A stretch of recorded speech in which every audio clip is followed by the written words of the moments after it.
여러분 안녕하십니까? 광주 MBC 뉴스투데이 시작합니다. 먼저 오늘의 주요 뉴스부터 전해드립니다. 선거제도 개편안이 지역구 의원을 줄이고 비례대표를 늘리는 쪽으로 가닥을 잡으면서 인구가 적은 광주 전남의 정치력이 약해질 수 있다는 우려가 나오고 있습니다. 광주의 한 어린이집에서 20개월 된 아이가 학대를 당했다는 주장이 제기돼 경찰이 조사에 나섰습니다.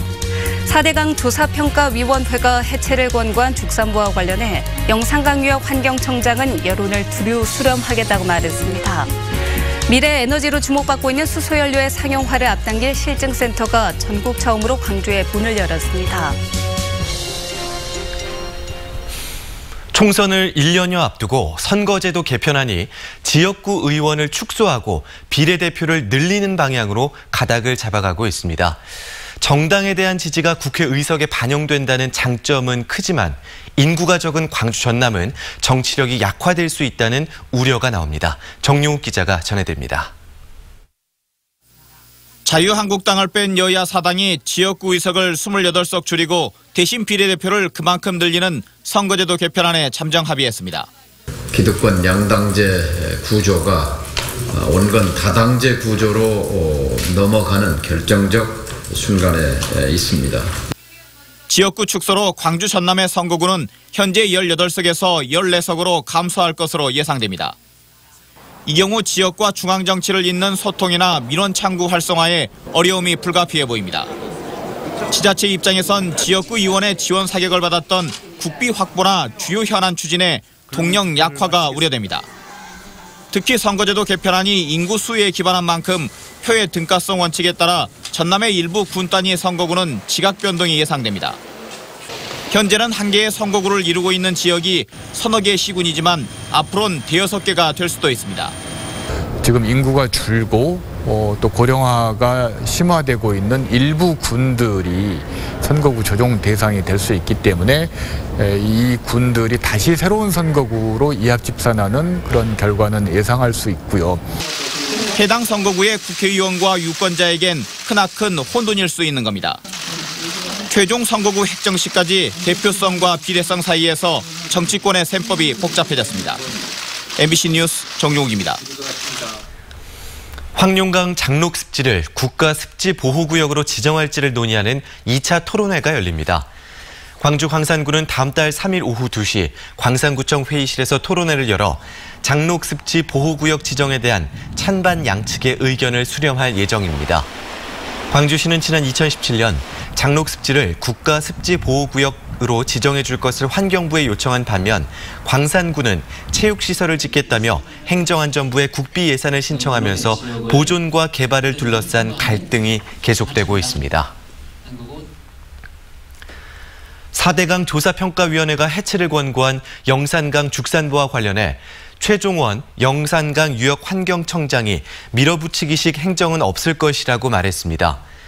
최 청장은 어제 기자간담회에서 보해체와 존치를 주장하는 의견이 팽팽한 만큼 두루 여론을 수렴하겠다며 이같이 말했습니다.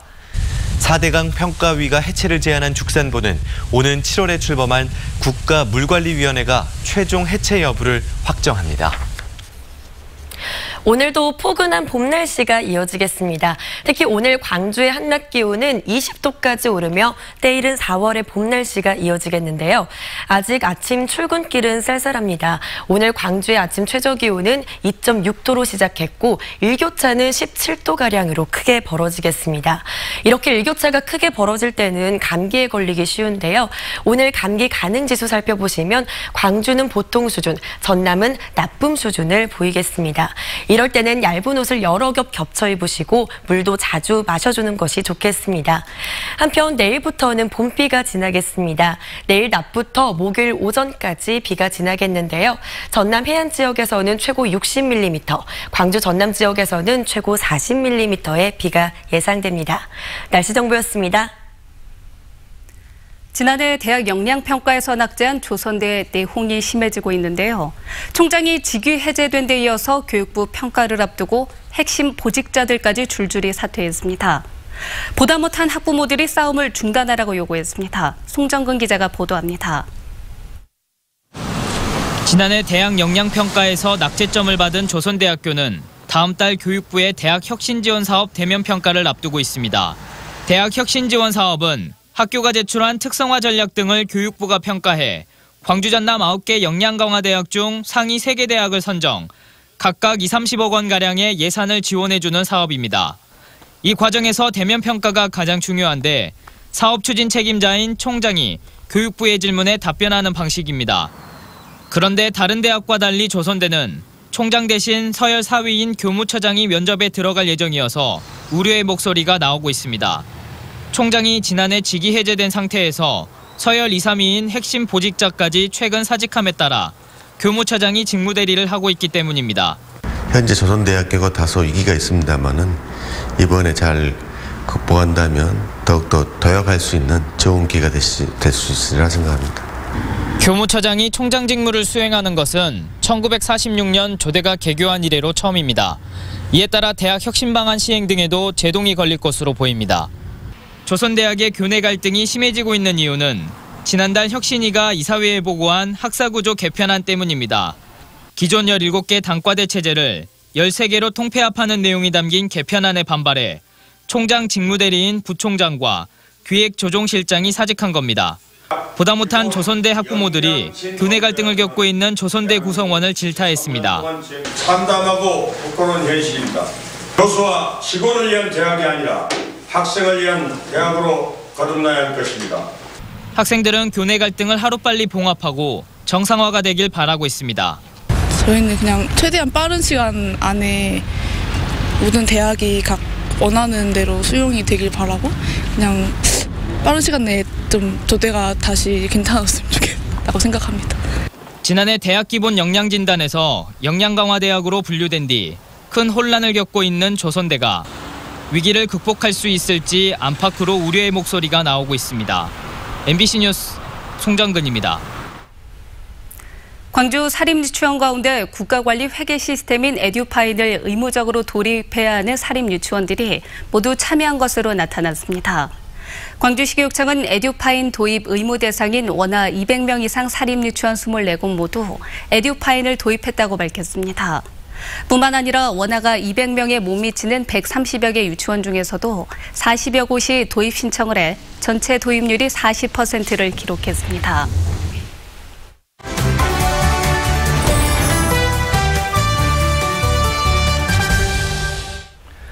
보유세와 건강보험료, 기초연금 등 각종 세금과 복지제도의 수급 기준이 되는 공동주택 공시가격이 지난주 발표됐습니다. 정부는 공시가격의 현실화율이 작년과 비슷한 수준이라고 말했는데요. 네, 이번 공시가격이 생활에는 어떤 영향을 미칠지 정진석 경제평론가와 자세한 이야기 나눠보겠습니다. 안녕하십니까? 네, 안녕하세요. 네, 안녕하세요. 그동안의 정책 흐름으로 볼 때 공동주택의 공시가격도 크게 오를 것이다라는 전망이 있었습니다. 네. 근데 작년 수준으로 유지가 됐다고 발표가 됐거든요. 네. 어떻게 된 건가요? 정부가 좀 통계 평균의 함정인데요. 정부가 이제 그렇게 보고 싶어 해서 이제 그렇게 말씀한 것 같습니다. 실제로는 서울과 급등한 지역들의 아파트들은 훨씬 더 많이 오른 건 사실이고요. 네. 서울과 수도권 그리고 각 지방의 광역도와 광역시가 지금 다 틀리게 나왔기 때문에 어느 게 맞다라고 정부의 발표가 꼭 그렇게 나왔다고 해서 믿을 건 못 되고요. 대신에 우리 지역만 놓고 봤을 때는 광주는 전년 대비 좀 적게 오른 건 사실입니다. 그리고 서울 같은 경우는 동작구 사례를 보더라도 전용 84제곱미터의 경우가 2018년 4억 6,800만 원 하던 것이 올해 6억 4천만 원까지 올랐거든요. 네. 36.8%나 인상이 됐습니다. 이러한 전국 사례들을 여러 가지를 본다 하더라도 그 현실화율이라는 그 단어 속에 덜 오른 아파트들의 현실화율이 많이 오른 아파트들의 현실화율보다 훨씬 더 좀 많이 나왔다라는 표본들이 지금 언론 통해서 계속 나오고 있습니다. 네. 정부의 급한 마음을 볼 수 있는 한 사례라고 볼 수 있습니다. 알겠습니다. 그럼 우리 지역 이야기해 보도록 하겠습니다. 네. 광주가 공시지가 상승률이 꽤나 많이 높았습니다. 네. 남구는 전국에서 5번째다 이런 네, 이야기까지 그렇습니다. 있는데 왜 이런 결과가 나온 걸까요? 이미 개별 공시지가 상승이나 이런 걸로 봤을 때 광주 지역의 남구가 우리 지역의 집값을 상승한 지역이기 때문에 이런 것은 충분히 예상이 가능했던 거고요. 이미 그리고 이제 봉선동의 전용 84제곱미터 공시가격 변동을 한번 보자면은 2018년에 3억 6,400만 원 하던 신축 아파트가 5억 4,300만 원으로 지금 올랐습니다. 올해는요. 그리고 또 하나의 그 같은 지역에 있는 좀 중대형 평형이죠. 네. 167제곱미터의 아파트 공시 가격이 작년에 6억 400만 원 더 는 것이 올해 7억 9,800만 원으로 인상이 됐습니다.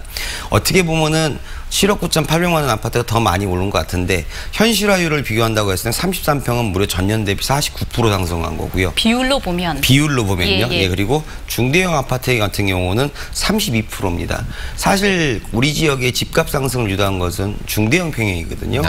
이런 것들을 봤을 때 현실화율을 조사하는 어떤 그 조사 선정 기준 자체가 아직 국민들에게 많이 알려지지 않고 이번 발표도 빠져 있었습니다. 그래서 이런 거를 봤을 때는 좀 정부가 이런 것까지 좀 세세하게 기준을 좀 공정한 기준을 좀 내세우지 못한 점이 좀 아쉽지 않나 그렇게 생각하고 있습니다. 네. 그러면 이렇게 공시가격 상승률이 높아진 지역에는 세 부담이나 복지 수급에 영향이 있지 않겠습니까? 네. 어떻습니까? 다행히 그래서 지금 임대료 상승에 관한 직접적인 영향은 조금 더 두고 봐야 되겠지만은 흔히들 저희들 전문가들 쪽에서 얘기할 때는 임대료 상승 부담 크게 없을 것이다라고 말씀들을 하시고 있고요. 네. 대신에 이제 여러 가지 사회제도의 이제 가격을 전가해주는 인상들, 즉 4대 보험 인상이라든지 이런 부분에서 자꾸 가처분 소득이 지금 들어들고 있거든요. 이런 쪽으로는 영향을 줄 거라고 지금 보고는 있습니다. 알겠습니다. 뭐 공시지가가 오르게 되면요, 전월세 그리고 임대료가 오르지 않을까, 이게 사실은 제일 큰 걱정이긴 하거든요. 여기 대해서 어떻게 생각하십니까? 부동산 가격 상승기에는 아마 이런 것까지 했다가 하면 더욱더 많은 이제 인상이 예상할 수가 있는 부분인데요.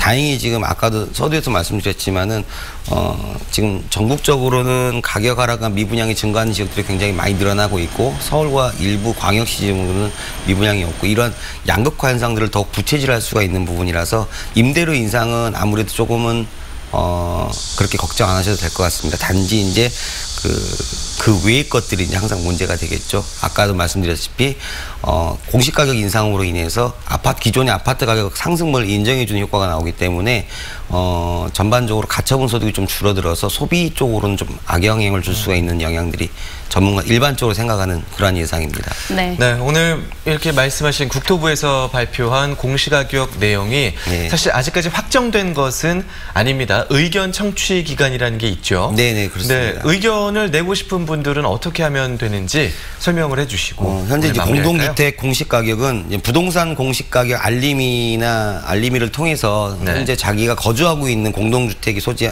그 가격을 열람할 수가 있고요.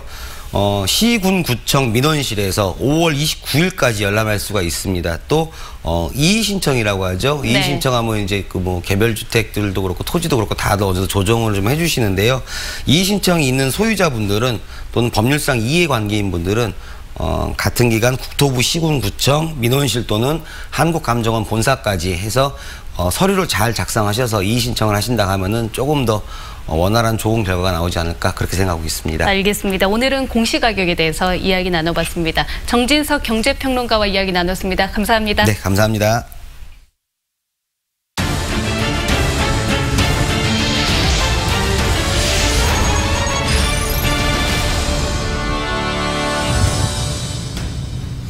광주의 한 어린이집에서 20개월 된 아이가 학대를 당했다는 주장이 제기됐습니다.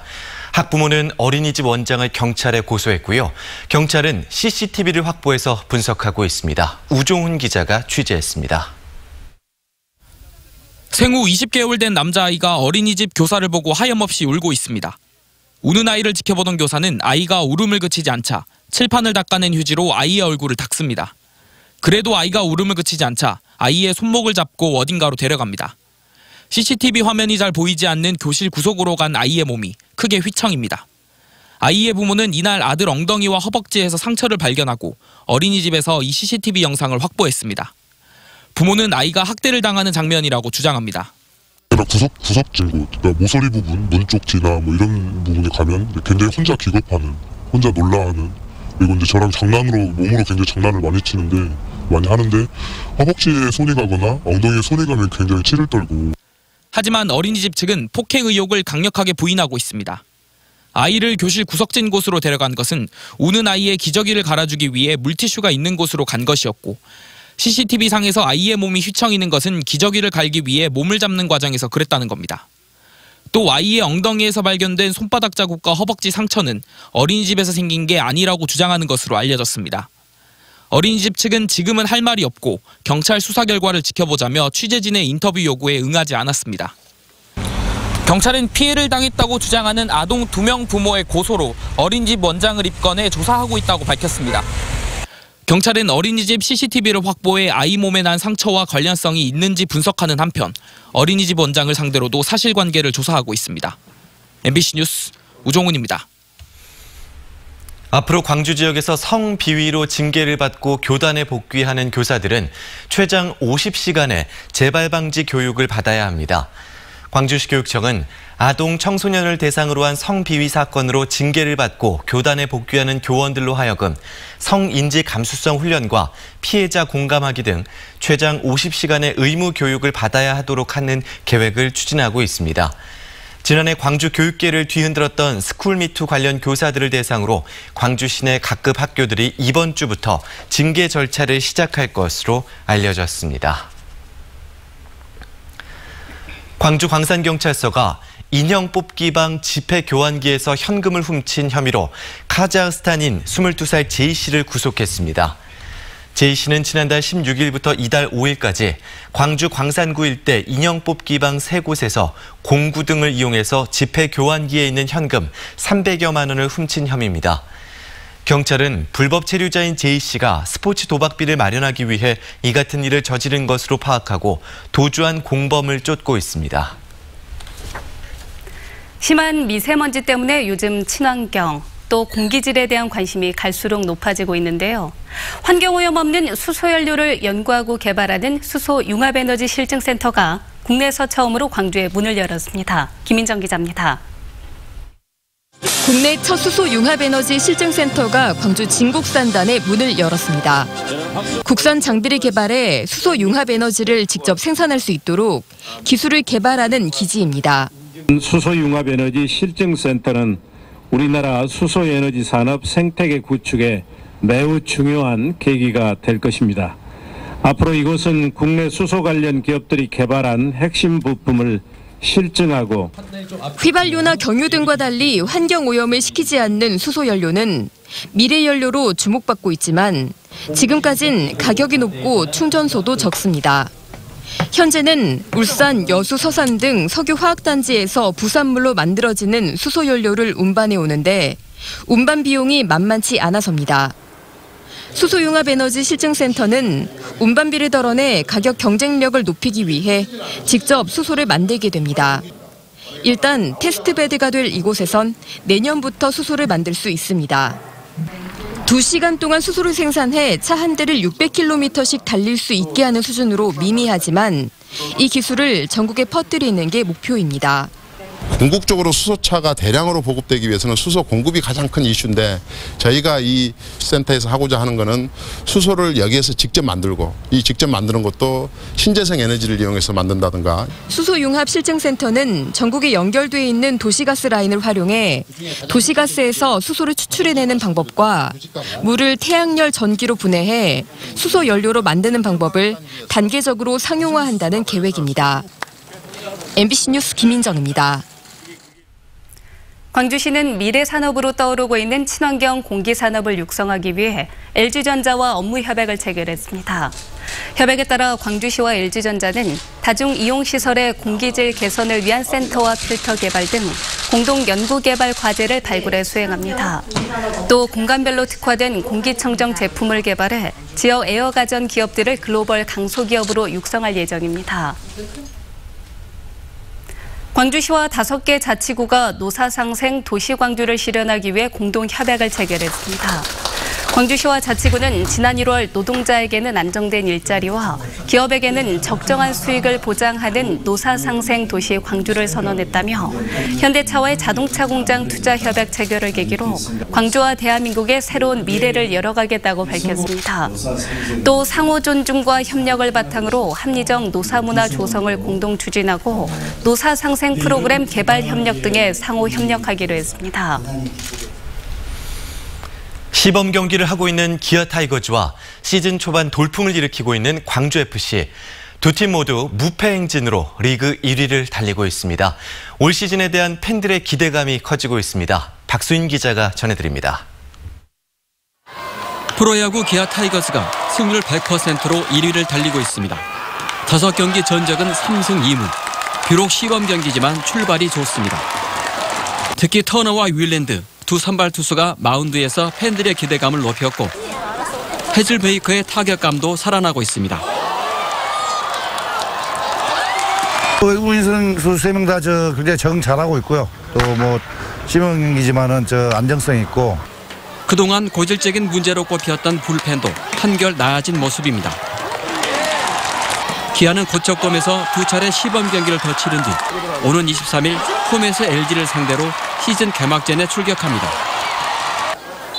광주FC도 신바람 행진을 이어가고 있습니다. 개막 이후 3경기에서 2승 1무로 2부 리그 선두. 팀 득점도 7골로 10개 구단 중 1위입니다. 3경기 연속골에 혼자서 5골을 몰아넣은 브라질 출신 펠리페 선수는 시즌 초반 돌풍을 주도하고 있습니다. 광주FC는 여기에 브라질 출신의 공격수 윌리안 선수를 추가로 영입했습니다. 아직은 시작에 불과하지만 광주 연고 프로팀들의 산뜻한 출발이 팬들의 기대감을 한껏 부풀리고 있습니다. MBC 뉴스 박수인입니다. 광주 세계수영선수권대회 성공 개최를 위해 방탄소년단을 비롯한 국내 인기 아이돌 그룹이 대거 광주에 옵니다. 광주시에 따르면 오는 4월 28일 오후 7시 광주 월드컵 경기장에서 열리는 SBS 인기가요 슈퍼콘서트 세계수영선수권대회 성공기원 공연에 글로벌 스타인 방탄소년단을 비롯해 모모랜드와 아이즈원, 엠플라잉 등이 출연합니다. 이번 콘서트 티켓은 무료이며 오는 22일 오후 5시에 티켓 11번가 사이트에서 오픈합니다. 구례군 등 유관기관들이 매년 갈등을 빚고 있는 지리산 천은사 통행료 진수 문제 해결을 위해 나섰습니다. 구례군 등은 다음 달 중순 전라남도와 농어촌 공사 등 유관기관과 업무 협약을 체결하고 입장료를 폐지하는 대신 천은사 주변 환경을 개선하는 등의 대안을 추진하겠다고 밝혔습니다.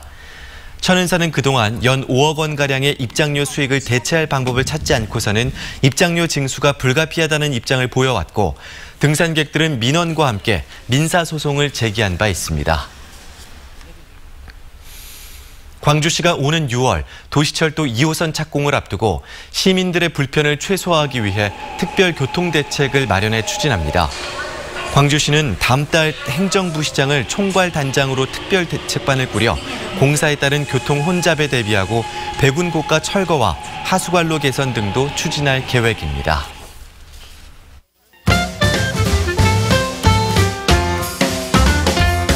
광주 도시철도 2호선 공론화 과정을 총정리한 백서가 발간됐습니다. 공론화 추진 배경부터 위원회 구성, 시민 참여단 토론과 최종 평가까지 지난해 7월 중순부터의 공론화 활동이 모두 담겼고요. 도시철도 2호선 건설의 찬반 입장과 논의 사실들이 자세히 수록돼 이후 공론화에도 도움이 될 수 있도록 구성됐습니다. 매트리스, 흙침대 등에서 여전히 기준치 이상의 라돈이 측정되는 것으로 나타났습니다. 광주환경운동연합이 지난해 11월부터 최근 4개월간 시민들에게 라돈 측정기를 대여해 결과를 취합해보니 전체의 18%가 우리나라 라돈 농도 기준치를 넘어선 것으로 나타났는데요. 환경운동연합은 지자체가 나서서 라돈 관련 정보와 대응 방식을 마련해야 한다고 주장했습니다. 2020년 베토벤 탄생 250주년을 맞아 베토벤을 기리는 연주회가 곳곳에서 열립니다. 23일 오후 7시 금호 아트홀에서 열리는 피아노 연주회 콘파시오네에서는 8번 비창 등 베토벤의 피아노 소나타 8곡이 연주되고요. 26일에는 한국피아노학회 호남 제주지부가 베토벤 교향곡 5곡을 선보입니다. 한 대의 피아노를 2명이 연주하는 등 독특한 구성의 연주를 감상할 수 있습니다. 21일 오후 7시 빛고울 국악전수관에서는 짙은 호소력의 대금 연주회가 열립니다. 지루할 틈 없는 원장 혈류 대금 산조를 시작으로 심청가중 일부와 산조 합주를 감상할 수 있는데요. 마지막 진도 씻김곡까지 무료로 관람할 수 있습니다.